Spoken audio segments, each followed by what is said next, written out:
faire ce que la majorité absolue font. Mais nous devons faire ce que Dieu nous demande de faire. Même si la majorité devait se moquer de nous, même si on devait nous traiter de marginaux, mais en tant qu'enfants de Dieu, nous devons faire ce que Dieu nous demande de faire. Amen. Amen. Alléluia.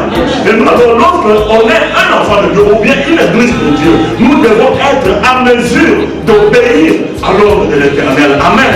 C'est dans cela qu'on saura que réellement nous aimons Dieu. Parce que la Bible dit, si vous m'aimez, qu'est-ce que vous allez faire? Vous allez garder mes commandements. L'unique preuve qui manifeste, qui démontre que nous aimons Dieu, c'est de garder les commandements de Dieu. Amen. Tu ne peux pas dire que tu aimes Dieu alors que tu ne gardes pas ses commandements. Alléluia. Garder les commandements de Dieu signifie obéir à ce que Dieu vous demande de faire. Alléluia.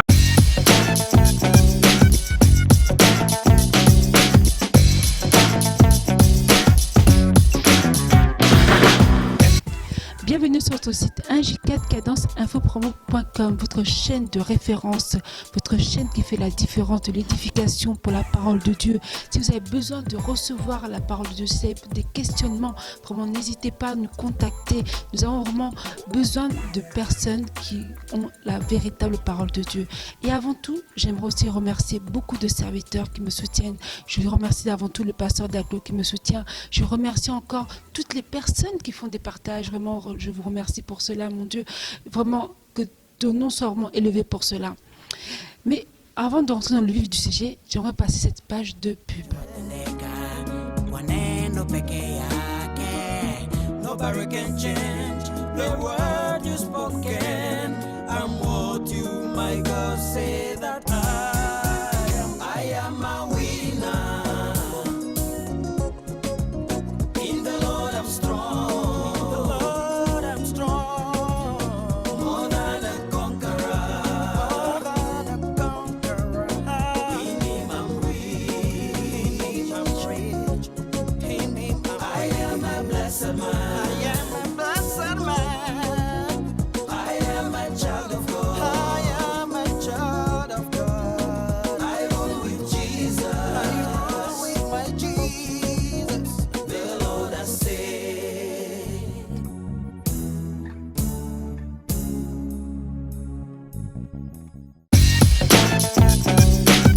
Donc après cette page de pub, vraiment, le sujet d'aujourd'hui, c'est être équipé.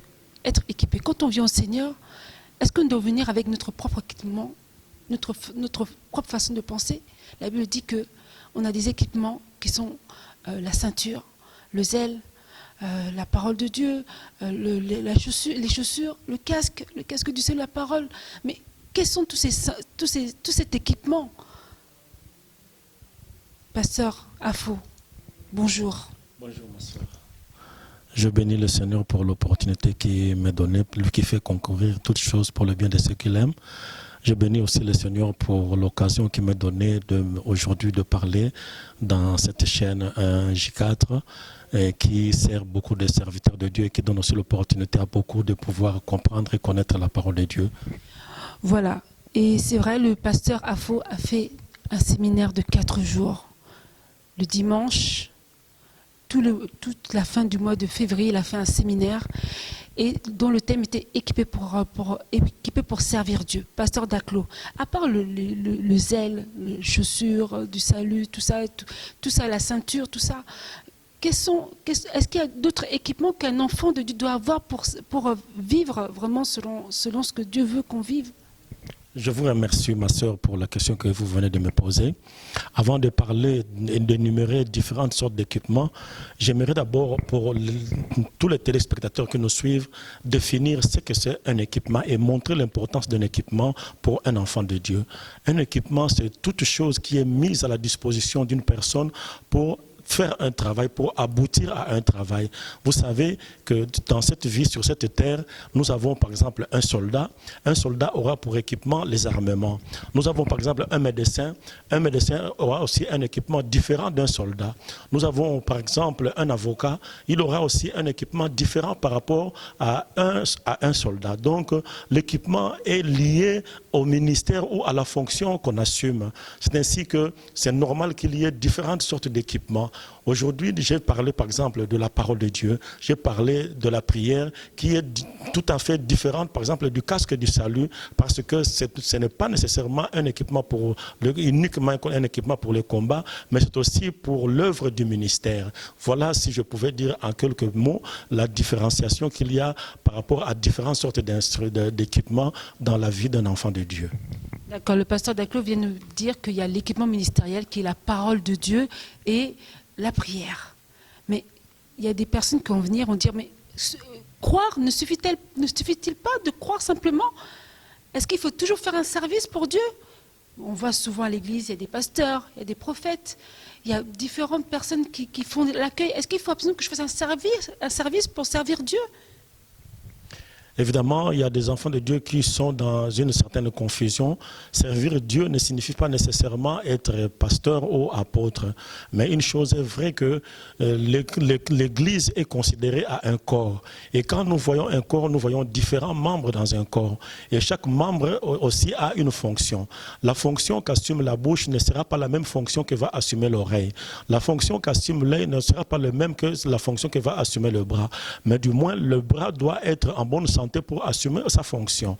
La bouche aussi doit avoir ses capacités pour assumer sa fonction. Parce qu'on a vu des gens qui ont la bouche, mais qui est inutile parce que la bouche ne fonctionne plus. C'est ainsi que, en dehors de certains équipements, un enfant de Dieu doit savoir une chose, que nous ne sommes pas seulement appelés à être enfants de Dieu, mais nous sommes aussi appelés à servir Dieu. Et comme nous devons servir Dieu, nous devons le servir non pas avec nos propres équipements, mais avec les équipements que Dieu a mis à notre disposition. L'apôtre Paul, lorsqu'il est arrivé à Thessalonique, alors il a prêché pendant 3 semaines. Quand il est parti, il leur a écrit une lettre dans 1 Thessaloniciens chapitre 1, du verset 9 à verset 10. Il leur dit que nous avons appris comment vous vous êtes convertis à Christ en abandonnant les idoles pour servir le Dieu vivant et attendre le retour du Seigneur. Donc il y a 3 actes qu'un chrétien doit poser. D'abord la conversion, ensuite le service et enfin l'attente. Donc, tout enfant de Dieu est appelé à servir le Seigneur. C'est ainsi qu'il doit aussi être bien équipé pour mieux servir. Car si nous venons au Seigneur en tâtonnant, mais nous devons le servir avec excellence. Voilà, ma bien-aimée, ce que je pouvais dire. D'accord. Le pasteur Afo, vous avez dit que nous ne devons pas venir au Seigneur avec nos propres instruments. Il y en a qui ne vont pas comprendre. Quel instrument? Mais je viens au Seigneur, je suis tel que je suis, je n'ai pas une guitare. Quel instrument parlez-vous? Justement, quand je parle de ces instruments, je parle par exemple de la parole de Dieu. Nous savons que l'apôtre Paul est en train de parler en Romains chapitre 10 à partir du verset 11 jusqu'au verset 15. Il dit que quiconque invoquera le nom du Seigneur sera sauvé. Mais il ne s'arrête pas là-bas. Il ajoute comment ces gens invoqueront-ils le Seigneur s'ils ne sont pas prêchés. Et il va encore plus loin pour dire comment seront-ils prêchés si on n'envoie pas des gens pour les prêcher. Selon qu'il est écrit qu'ils sont beaux les pieds de ceux qui annoncent la parole de Dieu sur la montagne de l'Éternel. Donc vous voyez que nous les enfants de Dieu, nous sommes comme la lumière sur cette terre. Si nous nous taisons, si nous ne prêchons pas la parole de Dieu, alors que Jésus-Christ nous a donné un ordre, ça signifie que si nous sommes enfants de Dieu, nous devons aussi obéir à cet ordre. Il a dit allez et faites de toutes les nations mes disciples. Il avait dit dans Actes chapitre 1er verset 8, vous recevrez une puissance, le Saint-Esprit survenant sur vous, alors vous serez mes témoins. Donc nous sommes appelés à être les témoins de Christ. Tout enfant de Dieu n'est pas appelé à un ministère pastoral ou évangélique, mais tout enfant de Dieu a le devoir de témoigner du Christ par rapport à la parole de Dieu. Nous ne témoignons pas du Christ par rapport à nous-mêmes, mais par rapport à la parole de Dieu qui nous sert d'instrument donc primordial, parce que dans la vie chrétienne, il y a toujours un commencement et le commencement c'est la parole de Dieu. Voilà pourquoi donc il est très important de se prémunir de cet instrument qui est la parole de Dieu et aussi de la prière. Pardon. Merci, pasteur Afo, pour votre réponse. Je voulais savoir, lorsqu'on fait le service du Seigneur, est-ce qu'il y a un résultat? Est-ce qu'on ne le fait pas en vain? Parce que Dieu est esprit. Et on peut faire des choses, par exemple, moi, je peux faire quelque chose pour Dieu, personne ne me voit. Est-ce qu'il y a un résultat quand je fais le service de Dieu? Les enfants d'Israël comprenaient la valeur du service. C'est ainsi que Nous voyons par exemple Jacob lorsqu'il est entouré de ses enfants dans Genèse chapitre 49, pendant qu'il est en train de les bénir. Vous savez que Jacob était riche. Vous êtes tous d'accord avec moi qu'il était grandement béni. En sortant de chez son beau-frère Laban, il était grandement béni. Mais pendant qu'il avait atteint sa vieillesse, alors qu'il était à la porte de sa mort, il a appelé ses enfants, il a commencé à les bénir chacun selon sa bénédiction. La Bible nous dit dans Genèse 49 au verset 25, en bénissant Joseph, il dit, Joseph, mon fils, c'est l'œuvre de l'Éternel qui te bénira. Nous servons le Seigneur parce que nous savons que Dieu nous bénit pendant que nous le servons. Nous avons vu par exemple dans Exode au chapitre 23, verset 25, l'Éternel qui dit aux enfants d'Israël, vous servirez l'Éternel et l'Éternel bénira votre pain et vos eaux et il empêchera ce que la maladie de l'Égypte puisse aussi s'abattre sur vous.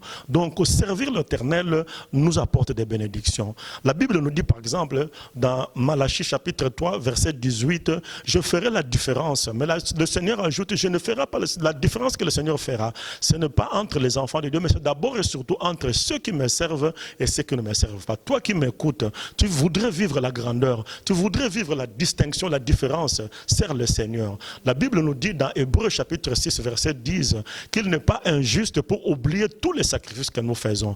Quand tu sers le Seigneur, dis-toi que tu ne sers pas un homme. Un homme peut oublier ce que tu fais, mais le Seigneur n'oubliera jamais. Et il te bénira. Il y a des situations où ta prière ne suffira pas, mais le Seigneur va se souvenir de ce que tu as fait pour lui. Voilà pourquoi nous servons l'Éternel. Merci, Pasteur Afo. Il y a encore une question que j'aurais à vous poser. Il y a des personnes qui ont la parole. Il y a des mamans, par exemple, qui ont tellement de conseils, elles ont tellement lu la Bible, elles connaissent tellement de choses, elles n'osent pas déclarer ce que le Seigneur dit pour les jeunes filles, pour les aider, parce qu'on dit que les femmes âgées doivent être un exemple, éduquer les jeunes filles. Elles ont cette parole-là, mais elles n'osent pas. Elles attendent que le Seigneur leur parle. Faut-il une vision pour servir Dieu ? J'ai toujours dit aux gens, avoir une vision particulière du Seigneur, ce n'est pas mauvais, mais quand on est témoin de Dieu, on n'a plus besoin d'une vision parce que la Bible nous dit dans 2 Timothée, écoutez-moi bien, ma bien-aimée, ce n'est pas moi qui le dis, mais c'est la parole qui nous dit. Dans 2 Timothée au chapitre 4, verset 2, la Bible nous dit de profiter de toute occasion qui se présente, bonne ou mauvaise. Toute occasion, bonne ou mauvaise. C'est déjà un ordre que le Seigneur nous donne. Nous n'allons plus attendre une vision parce que la vision des visions, c'est la parole de Dieu. La prophétie par excellence, c'est la parole de Dieu. C'est Dieu qui nous a dit, allez et faites de toutes les nations mes disciples. C'est le même qui nous a dit que vous recevrez une puissance de Saint-Esprit survenant sur vous et vous serez mes témoins à Jérusalem, à Judée, en Samarie et partout dans le monde entier. Donc lorsque je dois témoigner du Christ, je n'ai plus besoin d'attendre qu'on puisse me donner une vision particulière. Mais quelqu'un qui a un ministère pastoral, apostolique ou que sais-je, pour faire l'œuvre de Dieu ou quelque chose, c'est normal qu'il attende la volonté du Seigneur. Mais prêcher la parole, gagner les âmes, parler de la part du Seigneur, nous n'avons pas besoin d'attendre une vision parce que la vision par excellence, c'est la parole de Dieu qui nous donne déjà cet ordre-là. Merci, Pasteur Afo. Mais là, pour terminer, j'aimerais que vous expliquiez à quoi servent, pour ne pas faire d'amalgame, à quoi servent vraiment les finances dans l'Église? Parce qu'il ne faut pas se tromper, on ne parle pas des offrandes, on ne parle pas de dîmes. À quoi servent réellement les finances dans l'Église? C'est une très bonne question, ma soeur. Vous savez, quand Dieu donne la vision, il donne aussi la provision, on a toujours dit. La première provision pour que l'œuvre de Dieu puisse aller de l'avant, ce sont les hommes qui entourent l'homme de Dieu.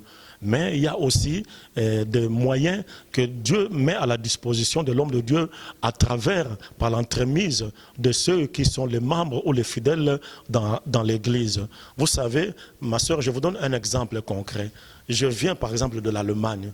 Avant de quitter l'Allemagne pour venir ici, je ne pouvais pas venir à pied. Je devais prendre soit un train, soit un avion, soit un moyen de transport routier. Mais tout cela demande de l'argent. Donc si je n'avais pas de l'argent, s'il n'y avait pas de moyens financiers, je ne serais pas venu ici. Le Seigneur ne m'aurait pas transporté par le Saint-Esprit. C'est vrai, le Seigneur peut opérer un miracle comme il l'a opéré avec Philippe.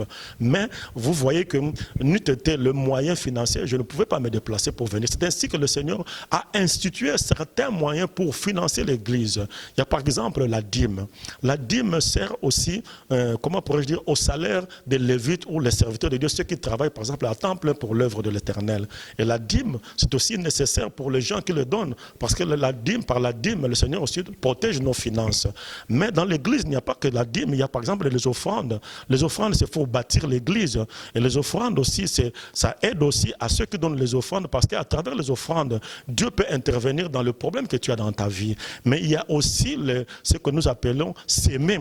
Vous savez, même dans la vie normale, même dans la vie courante, si tu ne sèmes pas, tu ne peux pas récolter. Si tu ne... Que signifie semer? S'aimer, ça signifie donner pour que tu puisses en récupérer un jour. Je donne un exemple. J'ai par exemple un sac de maïs. Si je garde ce sac de maïs dans la maison, est-ce que ce sac de maïs va produire? Pas du tout, ça va rester toujours un sac de maïs pendant 10 ans. Mais si je prends ce sac de maïs, je le sème quelque part, je suis convaincu qu'un jour je vais récolter non pas un sac de maïs, 10 sacs de maïs ou 15 sacs de maïs. C'est pourquoi la Bible dit, celui qui sème peu, moissonne aussi peu. Celui qui sème abondamment, moissonne aussi abondamment. Mais il y a un meilleur terrain pour l'enfant de Dieu de s'aimer, c'est de s'aimer dans l'œuvre du Seigneur. Parce que le monde peut t'oublier. J'ai vu des gens qui ont mis beaucoup d'argent dans la banque, mais cette banque a fait faillite. Mais je n'ai jamais vu quelqu'un qui a sémé dans l'œuvre du Seigneur et qu'il puisse être déçu. Pas du tout. Lorsque nous sémons, nous recevrons abondamment. C'est donc à travers la sémence qu'il y a multiplication. À travers les offrandes, Dieu intervient dans notre vie. À travers les dîmes, Dieu protège notre bien. Donc nous devons comprendre cette différence pour soutenir l'œuvre de Dieu. C'est vraiment important, les finances dans l'œuvre de Dieu. Voilà, donc comme on dit souvent que la dîme et les offrandes font amalgame, moi je dis que la dîme et les offrandes ne font pas d'amalgame. Dîme ou pas dîme, si tu trouves que dans ton cœur il faut que tu donnes, donne. Parce que quand tu ne donnes pas, tu pèches. Donc même quand tu donnes la dîme, que ce soit pas dans un bon terrain, pas bon terrain, mais le Seigneur, quand il voit ton cœur, tu la donnes d'un cœur sincère, Dieu il va te bénir parce que tu la donnes d'un cœur sincère. Tout à fait. Donc le plus important, c'est toujours de savoir que ce n'est pas à un homme que tu donnes, mais c'est à Dieu que tu donnes. Comme Jacob avait dit, si tu me bénis, je te donnerai la dîme de tous mes revenus. C'est à Dieu qui devait donner ces dîmes-là. Abraham avait donné sa dîme à qui? À Melchisédek. Cependant, la Bible définit Melchisédek comme donc, le roi de Salem, c'est-à-dire le roi de la paix. Qui est le roi de la paix? En réalité, c'est Jésus-Christ. Donc même si nous donnons à une personne, en réalité, c'est à Dieu que nous donnons. Si cette personne abuse de cela, ce n'est pas ton problème, c'est le problème de Dieu. Voilà pourquoi il est très important que les enfants de Dieu comprennent toutes ces choses-là. C'est exactement ça, Pasteur Afo. Pour finir, juste pour finir cette question, donc on doit servir le Seigneur avec nos biens. Il est très important. Moïse, quand il s'est retrouvé devant le Pharaon lui a dit, je ne refuse pas que tu ailles servir l'Éternel. Les gens qui me suivent peuvent le suivre dans Exode au chapitre 10. Que je ne refuse pas, mais tu vas servir l'Éternel, vos bétails vont rester. Moïse a dit, nous allons servir l'Éternel, nous irons avec nos bétails. Donc il est clair que nous devons servir l'Éternel avec nos biens. Merci, que Dieu soit béni. Je pense que vous avez été éclaircis par tout. Les biens matériels ne sont rien. Mais quand tu vois ton frère, tu vois dans ton assemblée, il manque quelque chose, n'hésite pas à donner, n'hésite pas à pourvoir. Si tu l'as, n'hésite pas à pourvoir. Parce que quand tu fais pas pour un homme. Parce que les hommes sont toujours ingrats. Hein. Tu n'auras pas de reconnaissance. Mais Dieu, c'est celui-là qui va te bénir au-delà de ce que toi tu vas penser. Tu vas peut-être penser que le Seigneur va te donner la même chose. Il va te donner peut-être la paix, le mariage qui te manquait, peut-être que l'unité dans ta famille. Ça, c'est plus important que toute chose. Donc... il va protéger ta famille pendant qu'il y a certaines protections que seul Dieu peut assumer. Par exemple, dans le combat spirituel, si Dieu ne te protège pas, ton argent ne va pas te protéger, tes gardes-corps ne vont pas te protéger. Donc, il est très important de savoir ces choses-là. Donc, arrêtez avec la dîme et les offrandes. C'est question juste de donner. Que ce soit dîme ou offrande, donnez. Votre cœur, ne donnez surtout pas avec obligation. Parce que quand vous donnez par obligation, quelqu'un vous oblige à donner quelque chose, là, vous ne serez pas béni. Hein. C'est pourquoi, pour clôturer, ma soeur, la Bible nous dit, dans, par exemple, les Actes des Apôtres, chapitre 20, verset 35, qu'il y a plus de bonheur de donner que de recevoir. Pourquoi? Parce que quand tu donnes, tu sais que tu ne le perds pas. Tu vas recevoir au centuple. Donc, c'est vraiment un mystère. Alors, les enfants de Dieu, lorsqu'ils le comprennent, le saisissent, ils donnent délibérément et ils donnent aussi abondamment. Parce qu'ils savent que le Seigneur qui est là dans le haut, dans le ciel, les voit, il va les bénir encore davantage. Donc, Pasteur Afo, on a terminé. Auriez-vous des remerciements à faire? Vraiment, je remercie le Seigneur pour cette opportunité qui m'a été faite. Je remercie d'abord le pasteur Daclo qui a eu confiance en moi et qui m'a invité pour organiser ce séminaire. J'ai commencé au courant de la semaine et je termine demain dimanche. Donc je suis vraiment de passage ici en France. Je suis venu uniquement pour l'œuvre de l'Éternel. Je ne suis pas venu en villégiature, mais je suis venu pour servir le Seigneur. Je remercie le Seigneur pour cette opportunité. Je remercie aussi le Seigneur pour vraiment la chaîne 1J4 qui m'a donné aussi cette opportunité. Je sais que beaucoup de gens vont suivre cette émission, ils seront intéressés et ceux qui veulent aussi nous contacter, ils peuvent toujours nous contacter par le canal de cette chaîne qui a toutes mes coordonnées. Moi, je suis pasteur en Allemagne, mais je serai toujours disponible pour répondre aux attentes et aux besoins de tous les enfants de Dieu qui ont besoin de nous, car nous sommes ministres de Dieu, non pas seulement dans une église locale, mais dans l'église universelle qui est le corps du Christ. Que Dieu vous bénisse. Amen. Vous avez vu, le pasteur, il a dit une chose, hein, il n'est pas venu se promener. Hein, parce qu'en tant qu'enfant de Dieu, on doit tout faire pour un but. Et le but qu'il est venu faire, c'est prêcher la parole de Dieu. Et vous prêchez encore cette parole que vous allez recevoir. Et n'oubliez pas surtout de partager cette émission. Parce que ça pourra servir à d'autres personnes qui ne connaissent pas la parole, qui sont un peu perdues. Et seront éclairées par cette parole. 1J4, c'est la lumière. Ça fait partie de la lumière du monde. Et je suis votre servante. N'hésitez pas à envoyer encore des messages pour des questionnements que vous aurez. Nous serons toujours là. Le pasteur Daclo est là. Le pasteur Afo est là. Vous serez gâtés par la parole de Dieu et le Saint-Esprit vous suivra toujours. Que le Seigneur soit béni et à très bientôt. Et sans oublier de remercier notre sœur Adolphine, la sœur aimée. Vraiment, que Dieu vous bénisse. Maman bébé. Que Dieu vous bénisse et que toutes les personnes, même que je n'ai pas notées, hein, sachez que je pense à vous. Hein, vraiment, vous êtes tellement nombreux, mon cœur est pour vous. Voilà. Et vraiment, à très bientôt sur votre site 1J4 Cadence infopromo.com.